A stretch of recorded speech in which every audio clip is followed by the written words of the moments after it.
Hey guys, I didn't know if you had ever used one of these spiral cutters. Mine was called the Vegetti, where you put the zucchini on and you start turning and it spiral cuts it. It's an alternative to spaghetti noodles and it tastes really, really good.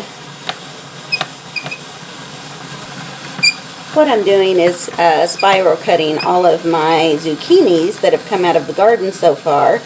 And I'm going to freeze some, but my husband wanted spaghetti this week. So I'm going to make him spaghetti, and I'm going to have the noodles with the zucchini instead. Okay, so just pull those noodles away, and you can see it cores it for you. And there is what's left of the zucchini.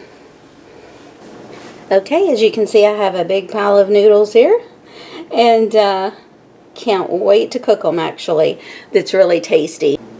Alrighty, I did want to show you, I had one large zucchini and 3 small ones that I spiraled.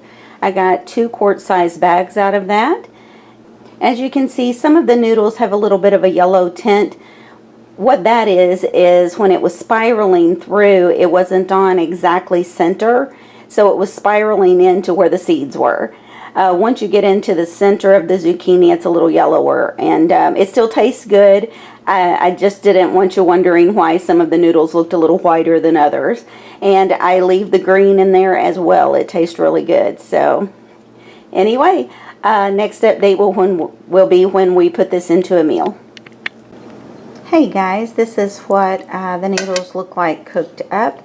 Now this is barely covering the bottom of the bowl, as you can see.